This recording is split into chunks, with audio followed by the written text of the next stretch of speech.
Hello guys, welcome to BK tutorials. और आज हम लोग करने वाले हैं फ्लेमिंगो बुक्स चैप्टर नंबर 5 जो कि है आपका इंडिगो। तो आइए इस स्टोरी को शुरू करते हैं। सबसे पहले जान लेते हैं इंडिगो का मीनिंग क्या होता है। इंडिगो मतलब एक ऐसा प्लांट होता है जिससे हम लोग ब्लू कलर निकालते हैं। इसको हिंदी में नील भी बोलते हैं, नील का पौधा। तो आइए सबसे पहले देखते हैं अबाउट द ऑथर। तो इस स्टोरी के ऑथर है Louis Fischer, who was born in Philadelphia. Louis Fischer का जन्म फिलाडेल्फिया में हुआ था। He served as a volunteer in the British army between 1918 and 1920। इन्होंने वॉलंटियर के रूप में ब्रिटिश आर्मी में सर्व किया था बिटवीन 1918 एंड 1920। वॉलंटियर मतलब बिना किसी का दबाव में आके खुद से आर्मी को सर्विस दिया था। Fischer made a career as a journalist and wrote for the New York Times. तो ये आगे जाके फिर जर्नलिस्ट में अपना करियर बनाए और इन्होंने द न्यूयॉर्क टाइम्स के लिए लिखा, the Century Review and for the European and Asian publications, इन जगह के लिए लिखा। He was also a member of the faculty at Princeton University. Princeton University में एक मेंबर ऑफ फैकल्टी थे ये। The following is an excerpt from his book Life of Mahatma Gandhi. तो इन्होंने एक बुक लिखा था लाइफ ऑफ महात्मा गांधी। उस बुक का एक छोटा सा पार्ट यहाँ पर निकाल के दिया गया है। आज का जो स्टोरी है हमारा, the book has been reviewed as one of the best books ever written on Gandhi by Times Educational Supplement. So Times Education Supplement द्वारा इस बुक को, लाइफ ऑफ महात्मा गांधी, इस बुक को one of the best books बोला गया है जो कि गांधी के ऊपर लिखा गया है। तो ये था अबाउट द ऑथर। अब आगे देखते हैं, अपना स्टोरी शुरू करते हैं। तो ऑथर जो है लुइस फिशर, वो बोलते हैं कि When I first visited Gandhi in 1942 at his ashram in Sevagram in central India, he said। तो जब लुइस फिशर क्या करते हैं, गांधी जी से पहली बार मिलते हैं 1942 में मिलते हैं उनके आश्रम में, और उनका आश्रम है सेवाग्राम इन सेंट्रल इंडिया में। तो गांधी जी बोलते हैं उनसे, I will tell you how it happened. हम आपको बताते हैं ये सब कैसे हुआ। गांधी जी बोलते हैं लुइस फिशर को, that I decided to urge the departure of the British. ये कैसे हुआ कि मैंने ये डिसाइड किया कि ब्रिटिश को अब इंडिया छोड़ के जाना चाहिए। तो गांधी जी बताते हैं कि उन्होंने कैसे ये सब डिसीजन लिया। इट वॉज इन 1970, मतलब ये सब का शुरुआत 1917 में शुरू हुआ। He had gone to the December 1916 annual convention of the Indian National Congress. तो गांधी जी जो थे वो कहाँ गए थे, इंडियन नेशनल कांग्रेस का एनुअल मीटिंग हो रहा था। कन्वेंशन मतलब मीटिंग, दिसंबर 1916 में मीटिंग हो रहा था, तो वहाँ पे वो गए थे। इन लखनऊ में मीटिंग हो रहा था। There were 2301 delegates and many visitors।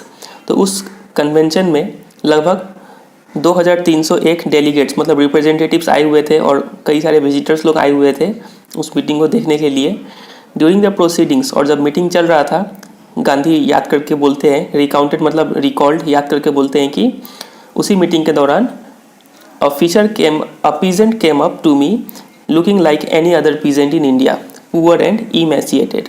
तो गांधी जी बोलते हैं कि उस मीटिंग के दौरान एक पीजेंट का मतलब होता है स्मॉल फार्मर, एक छोटा सा किसान मेरे पास आता है और वो बाकी सभी किसानों की तरह दिख रहा होता है जैसे कि इंडिया में किसान दिखते हैं, गरीब और इमेसिएटेड मतलब थीन, काफ़ी पतला दुबला वो किसान था। वो आया एंड सेड, और आके मेरे से बोला, आई एम राजकुमार शुक्ला। इसका मतलब वो पीजेंट का नाम था राजकुमार शुक्ला। वो गांधी जी से मिलने के लिए आया उस मीटिंग में। ये सब गांधी जी बता रहे हैं लुइस फिशर को। I am from Champaran. तो राजकुमार शुक्ला आके गांधी जी से बोलता है कि मैं चंपारण से आया हूँ, and I want you to come to my district, और हम चाहते हैं कि आप हमारे डिस्ट्रिक्ट में आइए। Gandhi had never heard of the place. तो गांधी जी ने ये चंपारण नाम के जगह के बारे में कभी नहीं सुना था। It was in the foot hills of the towering Himalayas near the kingdom of Nepal. तो ये जो चंपारण जो जगह है वो नेपाल के पास में बसा हुआ है, और ये foot hills of the towering Himalayas के फुट हिल्स में बसा हुआ है। और ये चंपारण जो है वो बिहार का एक एरिया का नाम है Champaran. Under N ancient arrangement the Champaran peasants were share cropper. और एंशिएंट अरेंजमेंट बहुत ही दिनों से एक सिस्टम चला आ रहा था। उस सिस्टम के तहत चंपारण के जो पीजेंट्स लोग थे वो लोग क्या थे, शेयर क्रॉपर्स थे। शेयर क्रॉपर क्या होता है कि मान लीजिए वो किसान जो किसी और के ज़मीन में काम करे और उसको रेंट के बदले में क्या दे, थोड़ा क्रॉप दे दे। क्रॉप को शेयर करना होता है उनको, तो इसलिए उन्हें शेयर क्रॉपर कहा जाता है। मतलब रेंट के रूप में वो लोग क्रॉप पे करते हैं, पैसा नहीं पे करते। Rajkumar Shukla was one of them. तो राजकुमार शुक्ला उन्हीं पीजेंट्स में से एक था, मतलब ये शेयर क्रॉपर था। ही वॉज इलिटरेट, वो पढ़ा लिखा नहीं था, बट रिजोल्यूट, लेकिन वो काफ़ी डिटरमाइंड था। He had come to the Congress session to complain about the injustice of the landlord system in Bihar. तो वो उस कांग्रेस कन्वेंशन में इसलिए आया था क्योंकि वो कंप्लेन कर पाए कि वहाँ के जो लैंडलॉर्ड थे, ज़मीन के जो मालिक थे, वो काफ़ी इनजस्टिस कर रहे हैं वहाँ के पीजेंट्स के साथ में। ये कंप्लेन करने के लिए आया हुआ था वो।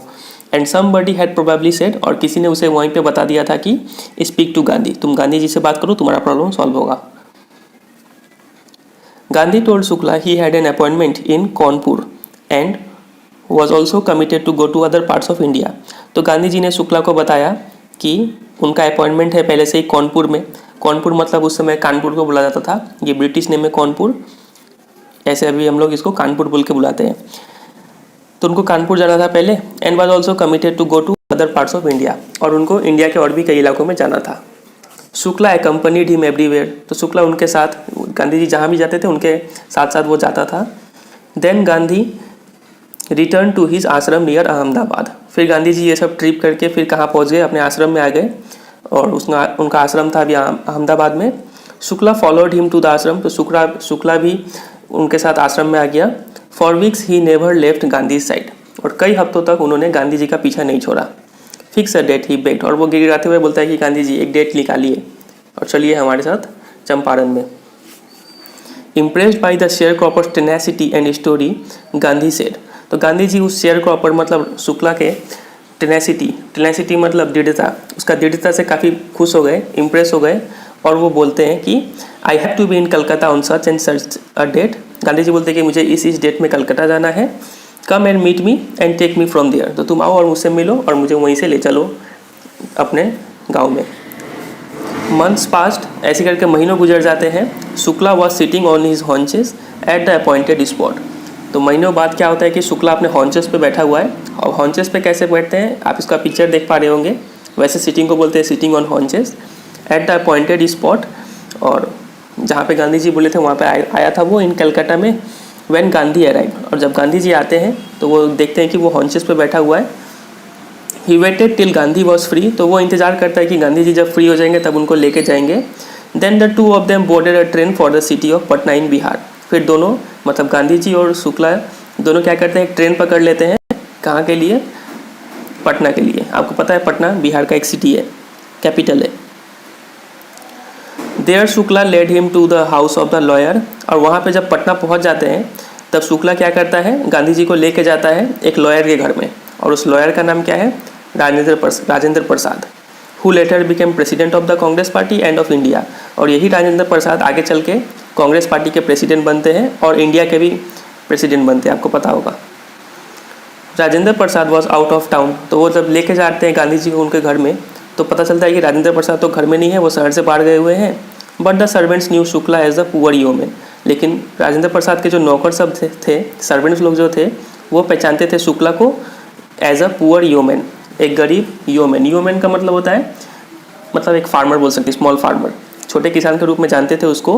Who pestered their master to help the indigo sharecroppers, ऐसा किसान था शुक्ला जो पेस्टर्ड मतलब किसी को तंग करना, बार बार एक ही चीज़ पूछ के, तो वो पेस्टर्ड करते थे देयर मास्टर, मतलब राजेंद्र प्रसाद को अक्सर वो तंग करते थे कि आप हमारा हेल्प कीजिए, इंडिगो शेयर क्रॉपर्स का हेल्प कीजिए आप।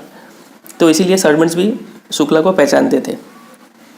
सो they let him stay on the grounds with his companion Gandhi whom they took to be another peasant। उसीलिए उन सर्वेंट्स ने क्या किया, इन लोगों को परमिशन दे दिया कि तुम लोग ग्राउंड पे सो सकते हो, ठहर सकते हो यहाँ पे एलोंग, और गांधी जी भी थे उनके साथ में। तो उन सर्वेंट्स लोगों ने गांधी जी को भी क्या मान लिया, एक अनदर पीजेंट मान लिया, मतलब कि ये भी कोई छोटा मोटा किसान होगा, तो बोलते हैं तुम दोनों यहाँ पे सो जाओ। But Gandhi was not permitted to draw water from the well lest some drops of from his bucket pollute the entire source. लेकिन गांधी जी को ये परमिशन नहीं दिया गया कि तुम कुएं से पानी निकाल पाओ, क्योंकि अगर उनके बाल्टी में से एक दो बूंद कुएं में गिर गया तो हो सकता है कि पूरा कुआं क्या हो जाए, पॉल्यूट हो जाए, अपवित्र हो जाए। मतलब उस समय अनटचेबिलिटी का सीन था। वो लोग गांधी जी को, वो लोग तो शुक्ला को जानते थे कि वो अनटचेबल है, तो वो लोग मान लिए कि गांधी जी भी अनटचेबल होंगे, इसलिए उन्होंने ऐसा कहा। How did they know that he was not an untouchable, और उन सर्वेंट्स को पता भी कैसे चलता कि गांधी जी एक अनटचेबल नहीं थे। वो लोग मान लिए कि शुक्ला के साथ आया है तो गांधी जी भी क्या होंगे, अनटचेबल होंगे।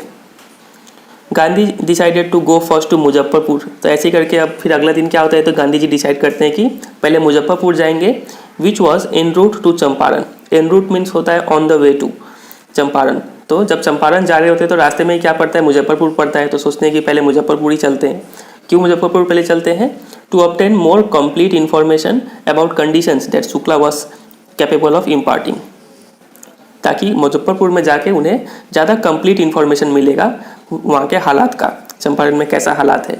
और वो हालात का जो इन्फॉर्मेशन है वो शुक्ला उतना अच्छे से नहीं दे पा रहा था। He accordingly sent a telegram to professor JB Kripalani of the Arts College in Muzaffarpur. तो इसीलिए उन्होंने एक टेलीग्राम भिजवाया प्रोफेसर JB कृपलानी को। और वो JB कृपलानी कहाँ के प्रोफेसर थे, arts College in Muzaffarpur.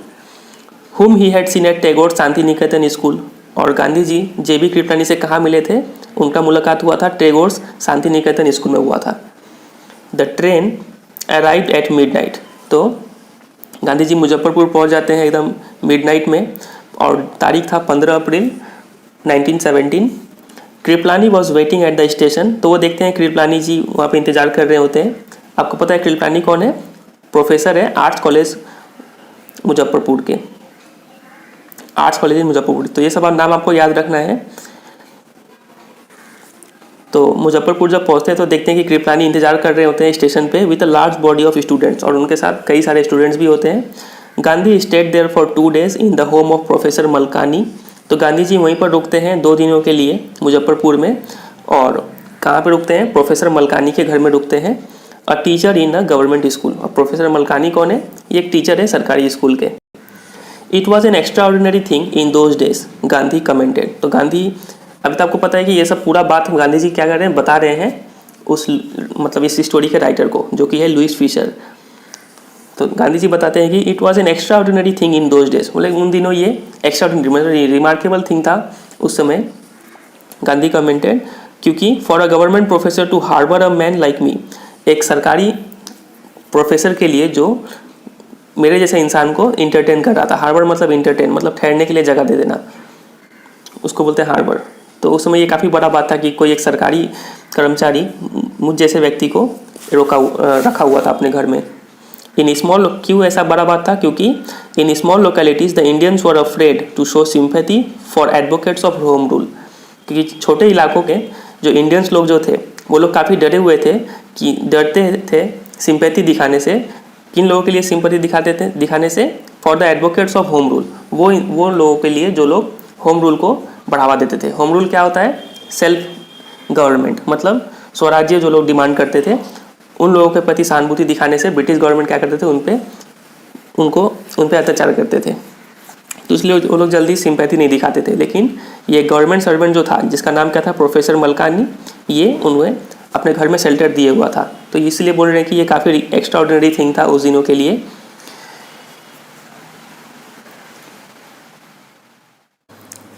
The news of Gandhi's advent and of the nature of his mission spread quickly through Muzaffarpur and to Champaran. तो news of Gandhi's advent, advent का मतलब होता है अराइवल। तो ये न्यूज़ कि गांधी जी आए हुए हैं, end of the nature of his mission, nature of his mission मतलब पर्पस ऑफ हिज मिशन, उनका आने का पर्पस क्या था, ये दो न्यूज़ फैल गया, spread quickly through Muzaffarpur and to Champaran. पूरे मुजफ्फरपुर में फैल गया और पूरे चंपारण के एरिया में फैल गया ये news. Sharecroppers from Champaran began arriving on foot and by conveyance to see their champion. तो जितने भी शेयर क्रॉपर्स थे चंपारण के, वो लोग आने लग गए। क्या तो कोई पैदल चल के आ रहा था, कोई जिसका जो सहायता मिल रहा था उससे वो आ रहा था अपने चैंपियन को देखने के लिए, मतलब महात्मा गांधी को देखने के लिए। Muzaffarpur lawyers called on Gandhi to brief him. तो यहाँ पे एक फ्रेज है कॉल्ड ऑन, ये आप याद रखिएगा, इसको आप अंडरलाइन कर लीजिए। कॉल्ड ऑन का मतलब होता है to pay a visit to a person, किसी से मिलने जाने को बोलते हैं कॉल्ड ऑन। तो ये याद रखिएगा, काफ़ी इंपॉर्टेंट है ये। तो मुजफ्फरपुर के जितने भी लॉयर्स थे वो लोग गांधी जी से मिलने के लिए आए, टू ब्रीफ हिम, उनको सब बताने के लिए आए।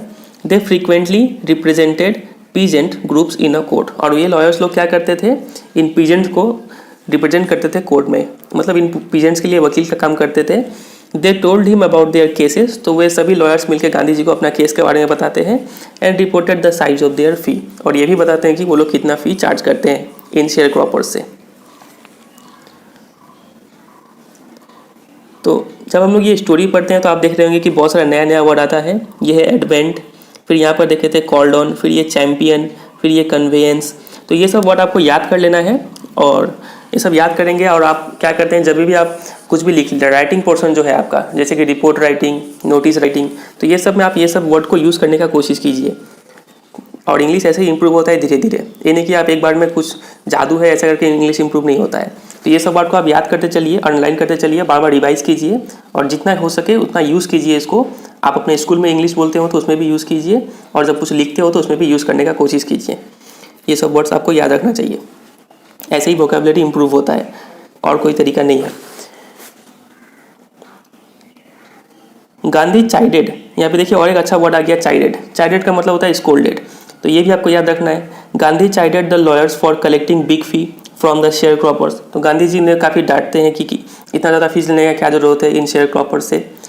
ही said I have come to the conclusion that we should stop going to law courts, तो गांधी जी बताते हैं कि हम ये निष्कर्ष में पहुँचे हैं कि अब हमें लॉ कोर्ट्स में नहीं जाना चाहिए। Taking such cases to the court does little good, court में जाके कुछ ज़्यादा कुछ फ़ायदा हो नहीं रहा है। Where the peasants are so crushed and fear stricken, law courts are useless, कि वो जगह जहाँ पर ये पीजेंट्स लोग इतने दबाए जाते हैं और इतने डरे हुए हो, वहाँ पे ये कोर्ट कोई काम का नहीं है। The real relief for them is to be free from fear, तो ये काफ़ी इंपॉर्टेंट लाइन है, इसको आप अंडरलाइन कीजिएगा कि गांधी जी का मेन उद्देश्य क्या था, सही उनको रिलीफ क्या मिलेगा अगर वो अपने डर से फ्री हो जाए। फ्री फ्रॉम फियर ये उन्हें होना पड़ेगा, तब उनको सही रूप में इंसाफ मिलेगा। तो ये फ्री फ्रॉम फियर कोर्ट तो नहीं कर सकता है। तो अब बताया जा रहा है कि चंपारण में असली प्रॉब्लम क्या है। अब देखिए ये बहुत इंपॉर्टेंट पैरा है। Most of the arable land in the Champaran district, यहाँ पे बहुत अच्छा एक वर्ड आया है एरेबल। एरेबल लैंड ऐसा लैंड होता है जहाँ पर आप कुछ कल्टीवेशन कर पाए, मतलब सुटेबल फॉर फार्मिंग। तो जितने भी एरेबल लैंड थे चंपारण डिस्ट्रिक्ट के, was divided into states, divided into large states, तो बड़े बड़े स्टेट्स। स्टेट्स का मतलब होता है प्रॉपर्टी,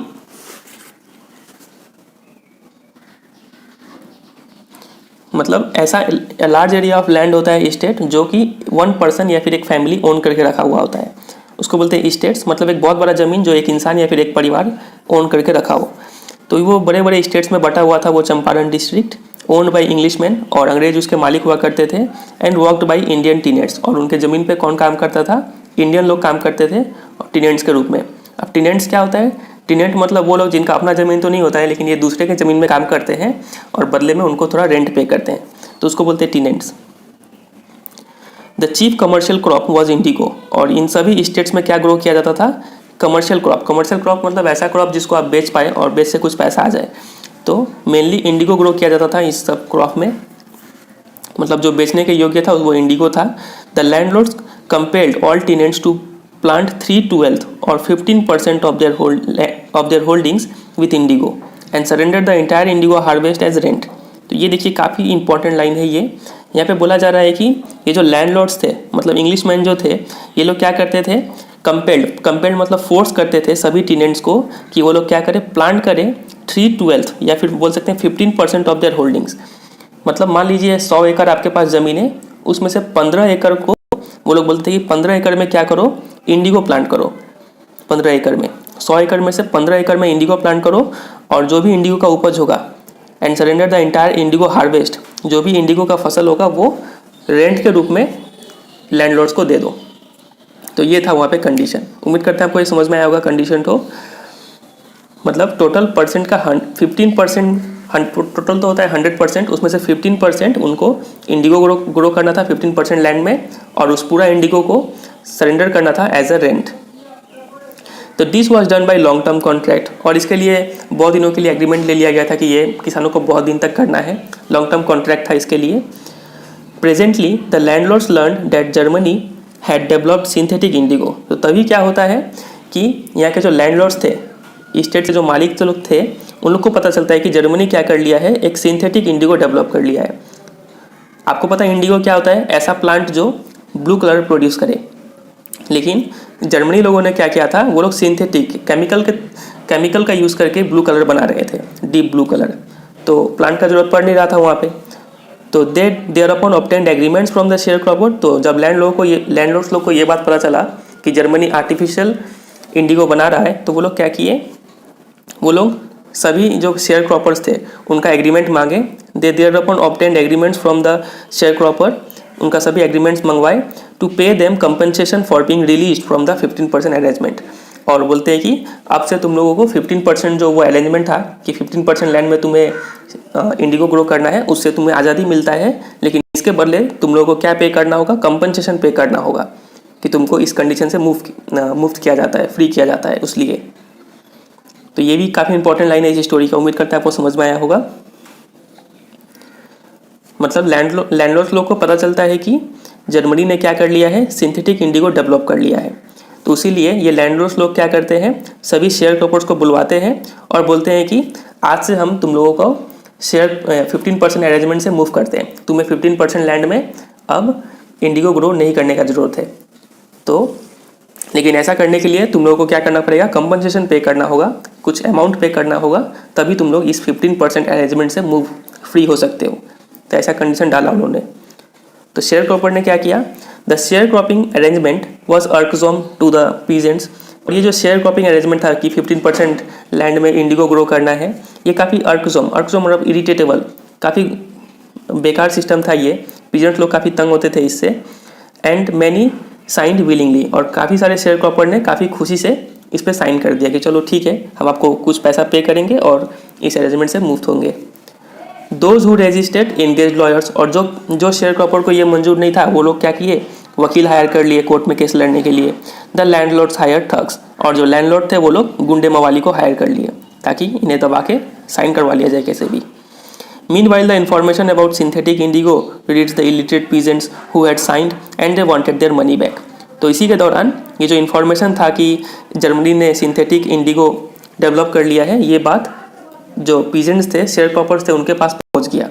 इलिटरेट पीजेंट्स लोग तो थे, उनके पास ये न्यूज़ पहुंच गया। तो ये लोग भी क्या किए, अपना पैसा वापस मांगने चले गए। At this point Gandhi arrived in Champaran, और यही समय था जब गांधी जी चंपारण में पहुंचे। He began by trying to get the facts. सबसे पहले इन्होंने डाटा कलेक्ट किया कि क्या क्या डाटा है वहाँ पर, फैक्ट्स कलेक्ट किया। First he visited the secretary of the British landlords association. तो ब्रिटिश लैंडलॉर्ड एसोसिएशन था, वहाँ के सेक्रेटरी से वो मिलने गए। The secretary told him that they could give no information to an outsider. तो सेक्रेटरी ने बोला कि वो किसी आउटसाइडर को, बाहर के व्यक्ति को इतने सारे इन्फॉर्मेशन नहीं दे सकते हैं। Gandhi answer that he was no outsider. तो गांधी जी बोले कि वो कोई आउटसाइडर नहीं है, वो इसी देश के नागरिक है। Next Gandhi called on the British official commissioner of the Tirhut division in which the Champaran district lay. उसके बाद गांधी जी कॉल्ड ऑन, फिर से आ गया कॉल्ड ऑन। उम्मीद करते हैं आपको याद होगा कॉल्ड ऑन का मतलब क्या होता है। कॉल्ड ऑन का मतलब to pay a short visit to, या फिर to pay a visit to someone, किसी से मिलने जाने को बोलते हैं कॉल्ड ऑन। तो गांधी जी किससे मिलने गए, ब्रिटिश ऑफिशियल कमिश्नर से मिलने गए, और तिरहुट डिवीज़न का जो कमिश्नर था उससे मिलने गए। और इसी डिवीज़न में चंपारण डिस्ट्रिक्ट लाई करता था। द कमिश्नर गांधी रिपोर्ट्स, तो गांधी जी बोलते थे कि वो कमिश्नर प्रोसीडेड टू बुली मी, मुझे डराने धमकाने लग गया वो कमिश्नर। तो गांधी जी बता रहे हैं इस स्टोरी के लेखक को, मतलब जो कि है लुइस फिशर, उसको बता रहे हैं कि वो कमिश्नर जो था उन्हें डराने धमकाने लगा। And advised me forthwith to leave Tirhut, और मुझे एडवाइस किया कि फोर्थ मतलब इमीडिएटली, तुरंत ही तिरहुट छोड़ के चला जाऊँ मैं। गांधी डिड नॉट लीव, लेकिन गांधी जी ऐसा नहीं किए। Instead he proceeded to Motihari the capital of Champaran. इसके बजाय वो कहाँ चले गए, मोतिहारी चले गए, जो कि चंपारण का क्या है, कैपिटल है। सेवरल लॉयर्स एक्कम्पनीड हिम, कुछ लॉयर्स भी उनके साथ गए। At the railway station a vast multitude greeted Gandhi. तो रेलवे स्टेशन पे देखे कि बहुत ज़्यादा भीड़ गांधी जी को ग्रीट करने के लिए, रिसीव करने के लिए आया हुआ था वहाँ पर। He went to a house and using it as headquarters continued his investigations. तो वो एक घर में गए और उसको एक हेडक्वार्टर के रूप में यूज़ करने लग गए, और वहाँ से अपना सारा इन्वेस्टिगेशन चालू कर दिए। A report came in that a peasant had been maltreated in a nearby village. तो एक रिपोर्ट आता है कि एक किसान को बहुत बुरी तरीके से उसके साथ ट्रीटमेंट हुआ है, उसको शायद पीटा उठा गया है नियर बाई विलेज में। तो गांधी जी डिसाइडेड टू गो एंड सी। तो गांधी जी डिसाइड किया कि चलो एक बार जाके देखना चाहिए कि क्या हुआ वहाँ पर। The next morning he started out on the back of an elephant. तो अगली सुबह वो एक हाथी के पीछे बैठ के हाथी पे बैठ के जाना शुरू कर दिए। He had not proceeded far when the police superintendent messenger overtook him। वो ज़्यादा दूर नहीं गए थे कि एक पुलिस सुपरिटेंडेंट का जो मैसेंजर था वो उन्हें ओवरटेक करता है एंड ऑर्डर हिम, और उन्हें आदेश देता है कि टू रिटर्न टू टाउन, कि वो टाउन चले जाए इन हिज कैरेज, उनके कैरेज में बैठ के। गांधी कंप्लाइड, तो गांधी जी ओबे कर लिया। कंप्लाइड मतलब ओबेड, ये बात मान लिया। तो वो उस किसान से मिलने नहीं गए जिसको साथ माल ट्रीटमेंट हुआ था, और वो वापस टाउन चले आए उस मैसेंजर का कैरेज में बैठ के। The messenger drove Gandhi home where he served him with an official notice. तो मैसेंजर क्या किया, गांधी जी को अपने घर में ले आया और वहाँ पे जाके उन्हें क्या दिया, एक ऑफिशियल नोटिस दिया टू क्विट चंपारण इमीडिएटली। और उस नोटिस में लिखा हुआ था कि जल्दी से जल्दी उन्हें क्या करना था, चंपारण छोड़ के जाना था। Gandhi signed a receipt for the notice. तो गांधी जी ने साइन कर दिया कि उन्हें ये रिपोर्ट मिल चुका है। And wrote on it that he would disobey the order. और लेकिन उस रिपोर्ट में लिख दिया कि मैं इस रिपोर्ट का पालन नहीं करूँगा, ऐसा लिख दिया। In consequence Gandhi receive the summon to appear in court the next day. तो इसके नतीजे में क्या हुआ कि गांधी जी को अगले ही दिन कोर्ट में पेशी का आदेश मिल गया कि आओ कोर्ट में आओ, तुमने सरकारी आदेश का पालन नहीं किया तो अब कोर्ट में आओ। तो all night Gandhi remained awake. तो पूरी रात गांधी जी जागे रहे, उन्हें नींद नहीं आया। He telegraphed Rajendra Prasad to come from Bihar with influential friends. तो उन्होंने टेलीग्राफ के जरिए मैसेज भिजवाया राजेंद्र प्रसाद को कि वो बिहार में आ जाए, अपने जितने भी जाने माने इन्फ्लुएंशियल मतलब पावरफुल फ्रेंड्स के साथ बिहार में आ जाए। He sent instruction to the ashram. आश्रम में भी कुछ इंस्ट्रक्शन भिजवाए वो। He wired a full report to the viceroy. Wired का मतलब होता है टेलीग्राफ। उन्होंने भी टेलीग्राफ के जरिए वाइसरॉय को एक रिपोर्ट भिजवा दिया। Morning found the town of Motihari black with peasants. तो सुबह होते ही पता चलता है कि पूरा मोतिहारी जो शहर था, टाउन था, वो पीजेंट से भरा पड़ा है।